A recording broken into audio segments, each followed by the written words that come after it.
buenas tardes, ¿cómo están? A ver ahora, muy buenas tardes. Bueno, qué lindo tiempo hemos pasado. La verdad que voy a tratar de ser breve.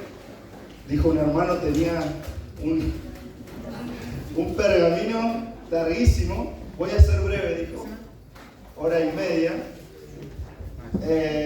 Estamos terminando ya lo que sería este repaso por el libro de Hechos, una iglesia viva, y el título que me pasaron para hoy es Nada puede detener el plan de Dios.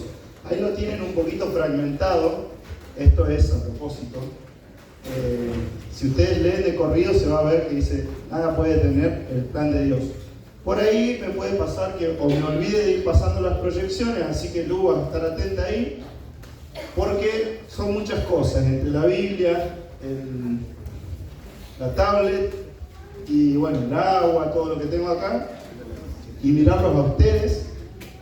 Puede ser que se me olvide algo, pero bueno, vamos a abrir nuestra Biblia y nos vamos a basar en lo que leemos en Hechos capítulos 27 y 28.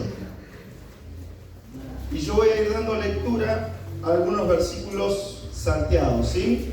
Vamos a abrir en Hechos 27. Comenzamos la lectura, dice: cuando se decidió que habíamos de navegar para Italia, entregaron a Pablo y a algunos otros presos a un centurión llamado Julio, de la compañía Augusta, y embarcándonos en una nave adramitena, que iba a tocar los puertos de Asia, zarpamos, estando con nosotros Aristarco, macedonio de Tesalónica. Versículo 7, navegando muchos días despacio y llegando a duras penas frente a Gnido, porque nos impedía el viento, navegamos a sotavento de Creta frente a Salmón. Versículos 12 en adelante. Y siendo incómodo el puerto para invernar, la mayoría acordó zarpar también de allí, por si pudiesen arribar a Fenice, puerto de Creta, que mira al nordeste y sudeste, e invernar allí.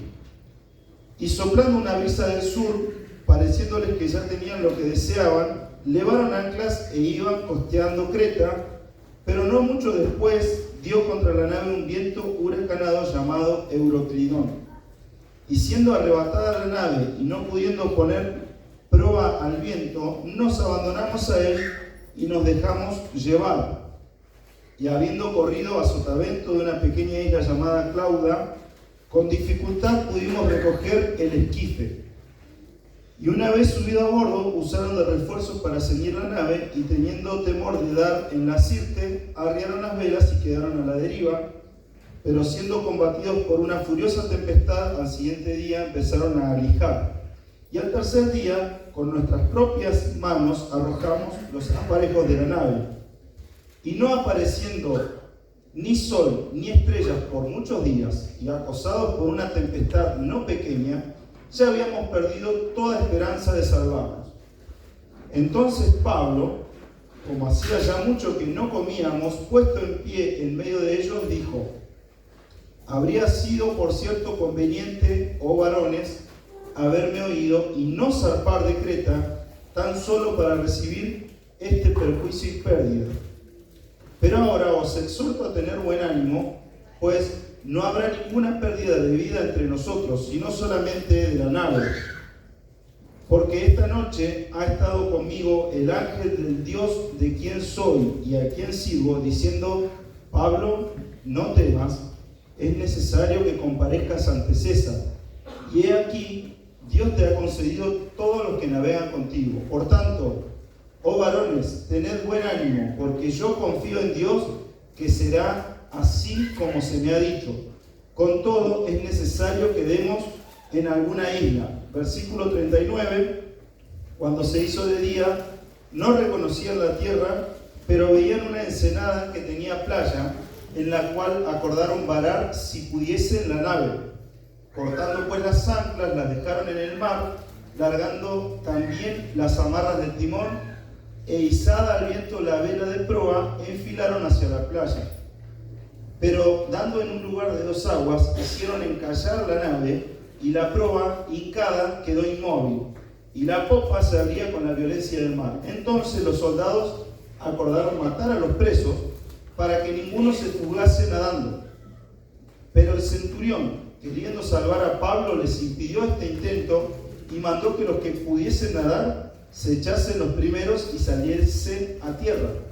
Y los demás, parte en tablas, en cosas de la nave, parte en cosas de la nave, y así aconteció que todos se salvaron saliendo a tierra. Un poco extensa la lectura y todavía nos queda un capítulo que es el 28, pero vamos a ir leyendo algunas porciones salteadas. Ahí en el mapita ustedes pueden ver este mapa, lo pueden encontrar también al final de sus Biblias. Generalmente en el Nuevo Testamento se muestran mapas de lo que era Palestina en tiempos de Jesús y también de los viajes misioneros de Pablo y de este viaje a Roma.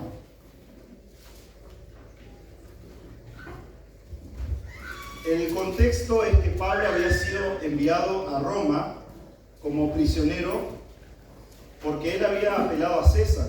Y esto sucede aproximadamente en el año 60 después de Cristo.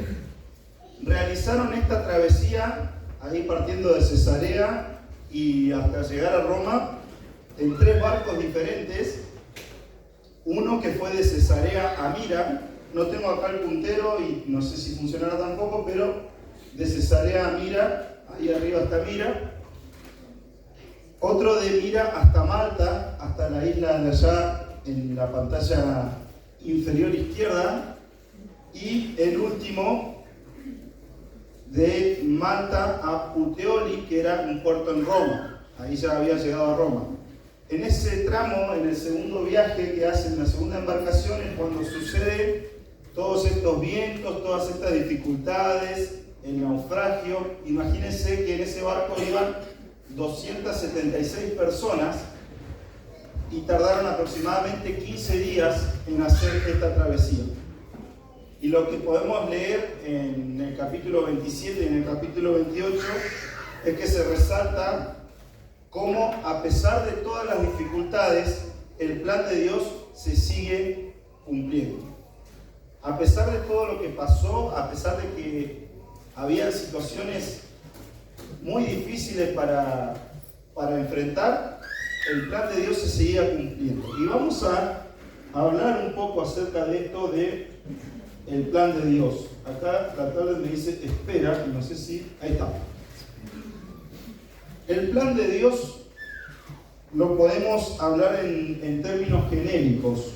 Por ejemplo, podemos decir que el plan de Dios es la redención del hombre.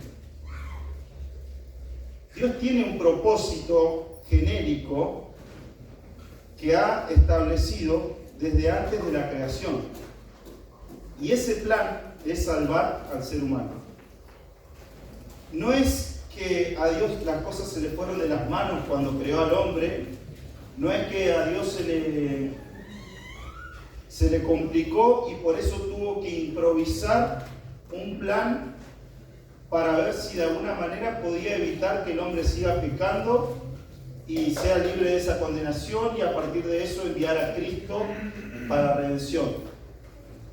Cristo ya estaba predestinado como el Cordero que iba a redimir al ser humano. Antes de la creación ya estaba anticipada la cruz. Y el pueblo de Israel también formaba parte en esto, porque si leemos en Génesis 12:3, le dice Dios a Abraham: serán benditas en ti todas las familias de la tierra. Esto de ser benditas las familias está hablando de redención, está hablando de que las familias, que todo ser humano, partiendo desde Abraham por su fe, siendo él el padre de la fe, todo el mundo pudiese a partir de ahí llegar a ser reconciliado con Dios. Y el pueblo de Israel tenía que ser un faro para todo el mundo. El pueblo de Israel era el pueblo escogido por Dios y tenía la misión dada directamente por Dios de ser luz para el ser humano, para que todas las familias de la tierra, para que todas las naciones sean benditas. Pero el pueblo de Israel, en lugar de hacer eso, guardó la luz. Lo que hizo fue esconder la luz debajo de un cajón y rechazó a la luz del mundo, la luz que alumbra a todo hombre. El Señor Jesucristo fue rechazado por el pueblo de Israel. En Marcos 13:10 dice: es necesario que el Evangelio sea predicado antes a todas las naciones. El plan de Dios es un plan, hablando en términos genéricos, de redención a toda la humanidad. Pero también Dios tenía un plan específico. Y ese plan específico era que Pablo pudiera llegar a Roma. Nosotros, si leemos en Hechos 9:15, les invito a que busquen en la conversión de Saulo, cuando este discípulo Ananías le dice al Señor que tenga cuidado, lo advierte a Ananías al Señor y le dice: cuidado, porque este Saulo yo he escuchado que viene para matar a los cristianos. Pero el Señor le dice: ve, porque instrumento escogido me es este, hablando de Saulo, Pablo, para llevar mi nombre en presencia de los gentiles y de reyes y de los hijos de Israel. Entonces, Dios tiene un plan genérico, que es la redención del hombre, pero también un plan específico, que es para Pablo llegar a Roma. Y Roma era la capital del imperio.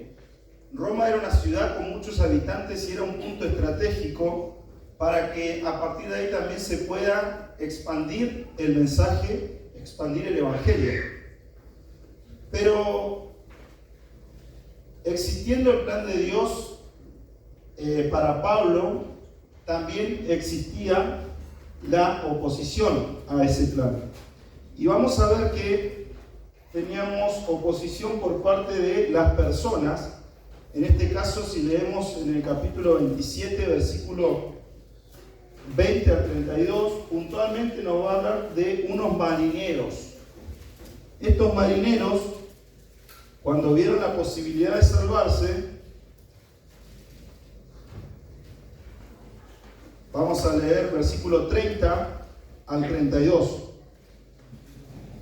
Los marineros procuraron huir de la nave y echando el esquife al mar. El esquife, yo no es que lo supiera, sino que lo tuve que investigar qué era. Es ese pequeño barquito que hay en todos los barcos grandes, con el que si hay una emergencia, en ese pequeño barquito se pueden salvar las personas. Siempre es un número limitado, por supuesto. Y lo que hicieron estos marineros, quisieron agarrar el esquife y huir ellos.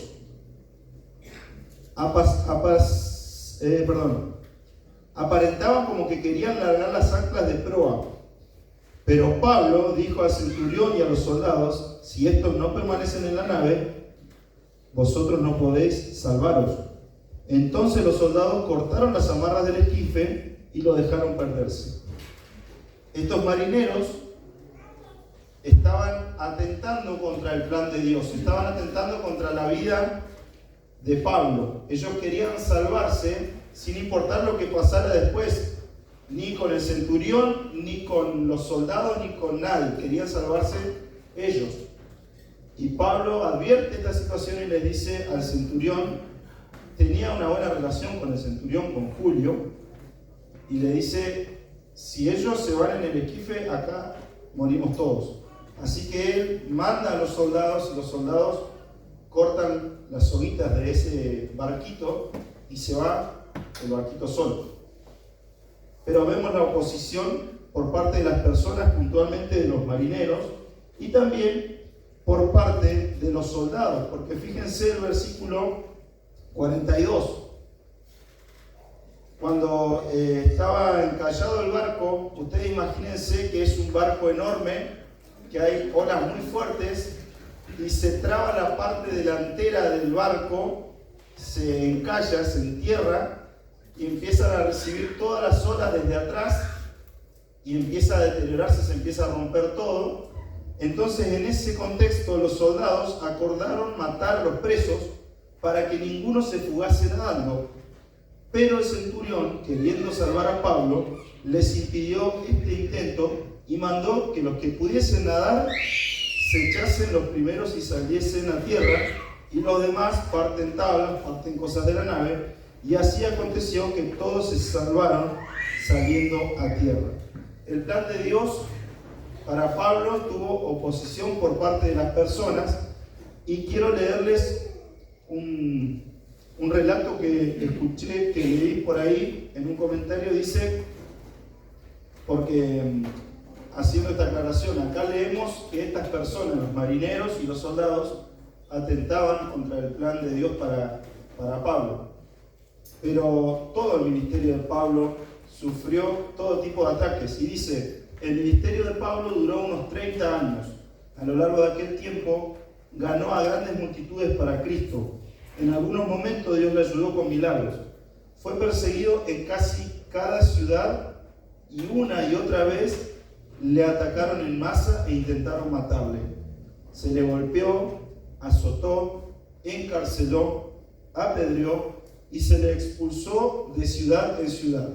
Además de todo esto, tuvo que luchar contra el aguijón en la carne, que leemos en 2 Corintios 12. Los sufrimientos que padeció resultan casi inverosímiles.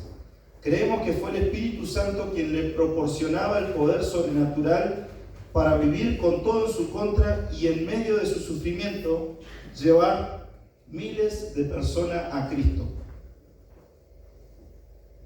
Es terrible todo lo que sufrió el apóstol Pablo.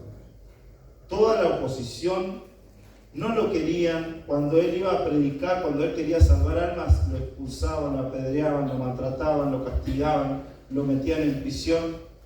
Y toda su vida, un ministerio de 30 años aproximadamente, lleno de padecimientos, constantemente sufriendo dolores en el cuerpo, abandono, traiciones. Ese fue el ministerio de Pablo. Y tuvo la oposición de las personas, pero también la oposición por parte de las circunstancias. Ahí en la porción que leímos encontramos muchísimos problemas que se dan. El invierno, el frío, las embarcaciones, el viento, las olas, los escollos, una víbora también que lo quiso matar. Eso lo leemos a partir del versículo 28, del capítulo 28.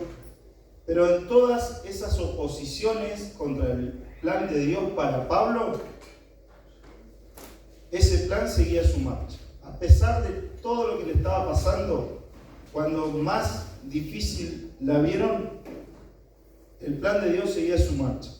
Y Pablo necesitaba, asumo, con todas estas cosas que le estaban pasando, con todo este constante sufrimiento. No sé si te ha pasado cuando todo te va mal, cuando no podés salir de una y ya estás en otra. Y Pablo seguramente necesitaba la confirmación del plan de Dios. Y esa confirmación de que él estaba en el camino que Dios lo quería, Dios se la realizó mediante tres maneras. En primer lugar, mediante revelación. El ángel de Dios se le aparece a Pablo, según lo que leemos en el capítulo 27, versículos 23 y 24.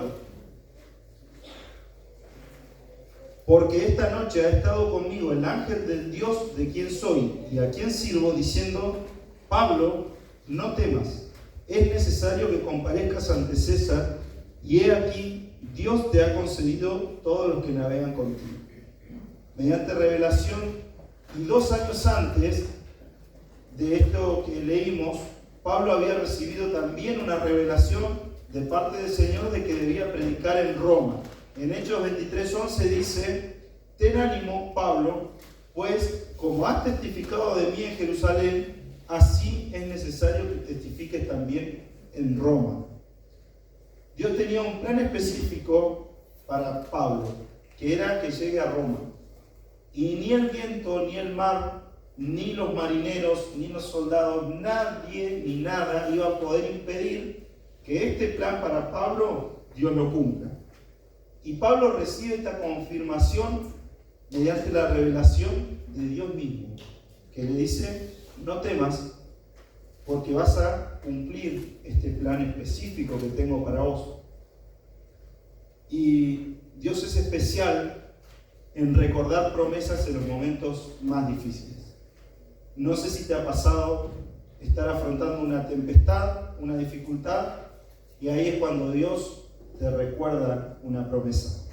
Pero también esa confirmación del plan de Dios la recibió mediante milagros. En el capítulo 28, versículos 3 al 9, vamos a leer lo que acontece después de que ellos se salvaron de ese naufragio. Y dice: entonces, habiendo recogido Pablo algunas ramas secas, ya estaban en tierra, las echó al fuego, y una víbora, huyendo del calor, se le prendió en la mano. Cuando los naturales vieron la víbora colgando de su mano, se decían unos a otros: ciertamente este hombre es homicida, a quien, escapado del mar, la justicia no deja vivir. Pero él, sacudiendo la víbora en el fuego, ningún daño padeció. Ellos entonces, esperando que él se hinchase o cayese muerto, de repente, leo de vuelta porque leí cualquier cosa. Ellos estaban esperando que él se hinchase o cayese muerto de repente. Mas habiendo esperado mucho y viendo que ningún mal le venía, cambiaron de parecer y dijeron que era un dios. En aquellos lugares había propiedades del hombre principal de la isla llamado Publio, quien nos recibió y hospedó solícitamente 3 días. Y aconteció que el padre de Publio estaba en cama enfermo de fiebre y de disentería, y entró Pablo a verle. Y después de haber orado, le impuso las manos y le sanó. Hecho esto, también los otros que en la isla tenían enfermedades venían y eran sanados. Los milagros que Pablo realizaba eran también credenciales de que él venía de parte de Dios. Él no era un charlatán, él no era un mentiroso, y la manera de demostrar que él venía de parte de Dios era mediante los milagros. Jesús también operaba con milagros, porque los milagros eran lo que confirmaban todo lo que él decía. Todo lo que Jesús decía podía tratarse de un charlatán, podía tratarse de alguien mentiroso, pero había un problema, que Jesús hacía milagros. Y decían: ¿puede este abrir los ojos de los ciegos? ¿Puede un mentiroso abrir los ojos de los ciegos? Entonces los milagros también eran una confirmación de que Pablo estaba en el plan de Dios. Y también esta confirmación vino mediante los hermanos. No sé si aparece ahí la diapositiva. Bueno, no alcanza a salir, me parece que me quedó grande la imagen, pero leemos en el 28:15. Vamos a leer desde el 14 o del 13. De allí, costeando alrededor, llegamos a Regio, y otro día después, soplando a viento sur, llegamos al segundo día a Puteoli, donde, habiendo hallado hermanos, nos rogaron que nos quedásemos con ellos 7 días, y luego fuimos a Roma, de donde, oyendo de nosotros los hermanos, salieron a recibirnos hasta el foro de Apio y las 3 tabernas, y al verlos, Pablo dio gracias a Dios y cobró aliento. Los hermanos también fueron una parte importante en esta confirmación de Dios de que Pablo estaba en su voluntad, que estaba haciendo su plan. Y es tan importante esto porque seguramente Pablo se sintió solo, se sintió en desventaja. Dijo, bueno, llegué a Roma, acá estoy en Roma, pero estoy solo contra todo Roma. Pero el Señor tenía una sorpresa para Pablo y era ver a esos hermanos que llegaron y lo animaron y lo consolaron. Ustedes imagínense que Pablo no había tenido momentos de tranquilidad, había estado pasándolo mal muchísimo tiempo, todo un invierno, para llegar a un lugar en donde iba a ser todo territorio hostil. Pero ahí ya había hermanos, había cristianos que lo consolaron. Y qué importantes son los hermanos a la hora de confirmar también cuando estamos en el plan de Dios, cuando estamos cumpliendo su propósito. Ahora, el cuarto punto es el cumplimiento de ese plan de Dios. Y vamos a leer que estando ya en Roma, Pablo testificó a los judíos. Y eso lo podemos leer en los capítulo 28, versículo 23, que dice: habiéndole señalado un día, vinieron a él muchos a la posada, a los cuales les declaraba y les testificaba el reino de Dios desde la mañana hasta la tarde, persuadiéndoles acerca de Jesús, tanto por la ley de Moisés como por los profetas. Una vez en Roma, lo primero que hizo Pablo fue testificar a los judíos que habían allí. Pablo tenía un peso muy grande por el pueblo de Israel. Pablo sabía que el pueblo de Israel era el pueblo escogido por Dios, que era el pueblo que tenía que llevar la luz a las naciones. Y si él quería ser parte del plan de Dios de redención de la humanidad, era necesario que él testificara al pueblo de Israel, al pueblo que se consideraba el Hijo de Dios, al pueblo que tenía la misión más importante a nivel nación de llevar el Evangelio. Y Pablo siempre hacía esto: cuando llegaba a algún lugar siempre empezaba a discutir primero con los judíos y trataba de convencerlos mediante la ley, porque lo que el judío más valora es la ley, la Torá, y trataba de, mediante lo que decía en el Antiguo Testamento que hoy tenemos, hacerles entender que el Mesías, que el Hijo de Dios, que la luz del mundo era el Señor Jesús. Y él tenía un peso muy grande, pero después de esto vamos a ver que lo rechazaron y Pablo toma la decisión de decir: a partir de ahora voy a ir a los gentiles, aquellos que no son judíos, a los que no son parte del pueblo escogido, porque ellos también son parte del plan de Dios. El plan de Dios no era un plan solo para Israel, era un plan para toda la humanidad. Y también vemos que testificó a los romanos. Esto lo leemos en el versículo 31. Dice: predicando el reino de Dios y enseñando acerca del Señor Jesucristo abiertamente y sin impedimento. Ya estaba Pablo en Roma y ya le estaba testificando a todo aquel que se acercara. Se estaba cumpliendo el plan específico de Dios para Pablo y él lo estaba llevando a cabo. Pero también testificó a la casa del César, y eso lo podemos encontrar en Filipenses 1:13. Después de esto, Pablo quedó prisionero, y cuando escribe la carta a los filipenses dice: de tal manera que mis prisiones se han hecho patentes en Cristo en todo el pretorio y a todos los demás. El pretorio está hablando de lo que sería el palacio. Entonces es muy probable que Pablo haya estado directamente también con el César, con el emperador, testificando. Y también en el capítulo 4 de Filipenses, versículo 22, dice: todos los santos os saludan, y especialmente los de la casa de César. Pablo llegó a cumplir el plan específico de Dios. Pablo fue un agente que testificó a Israel, testificó a los romanos y testificó directamente en la casa del emperador de Roma. Él estaba cumpliendo el propósito, el plan de Dios para su vida. Y en último lugar vamos a ver el plan de Dios hoy. Y simplemente para cerrar,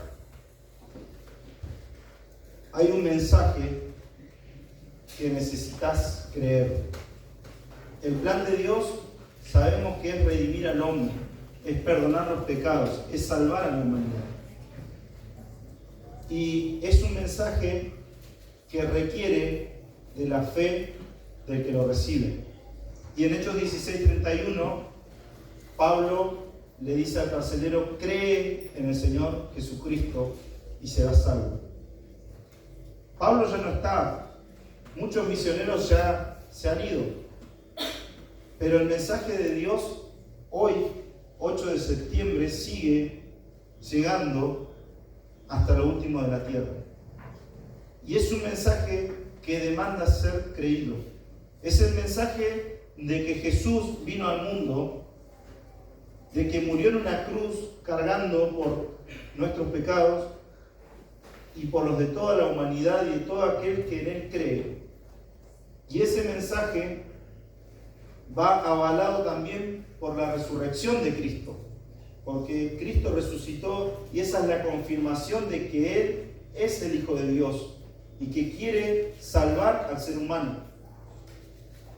Y Pablo empezó una obra muy grande y esa obra se ha extendido no solo a través del territorio, sino también a través del tiempo. Y a Cinco Saltos también llegó un día y hoy estamos acá continuando con la proclamación de ese mensaje, de Cristo crucificado y de Cristo resucitado. Y también el plan de Dios hoy es compartir ese mensaje, y leemos en Hechos capítulo 1, versículo 8: pero recibiréis poder cuando haya venido sobre vosotros el Espíritu Santo y me seréis testigos en Jerusalén, en Judea, en Samaria y hasta lo último de la tierra. Este mensaje, este evangelio también es para compartir, es para seguir extendiéndolo. No es para que caiga en nosotros como si fuéramos los últimos destinatarios de ese mensaje, de esa buena noticia. A mí me llama la atención que Pablo actuó de manera inmediata. Cuando él conoció a Cristo, inmediatamente empezó a servir a Cristo, inmediatamente empezó a testificar. A veces nosotros pensamos que recibiendo a Cristo, bueno, ahora tiene que pasar un tiempo para ver si realmente es un convertido o un convencido, y tiene que pasar un periodo de capacitación, y tiene que pasar tiempo estudiando la Biblia, y tiene que pasar muchos procesos para empezar a servir a Dios. Pero qué importante es reflexionar que Pablo inmediatamente empezó a testificar. Y ese mensaje que compartió es el que nosotros también debemos compartir. Es como si recibimos y somos canales que seguimos con ese curso, con ese plan de Dios, y tenemos que seguir llevando el mensaje. No somos los destinatarios finales de ese mensaje de salvación. Vamos a orar para terminar. Padre, gracias por este tiempo, gracias por darnos la oportunidad de abrir tu palabra, de conocer un poco más de la historia de la iglesia, de conocer del apóstol Pablo, de conocer de tu plan. Señor, si hay personas que han sido desafiadas a creer en el mensaje de salvación y a ser parte de esto de compartir el mensaje, hoy puede ser un momento de desafío para que puedan conocer a Cristo y también para que nosotros podamos transmitir ese mensaje a los demás. Gracias por el ejemplo de Pablo, gracias porque vemos el cumplimiento de tu plan específico en él, y Señor, te agradecemos porque podemos también hoy, en este 2024, seguir anunciando el mensaje de salvación. En el nombre del Señor Jesús, amén.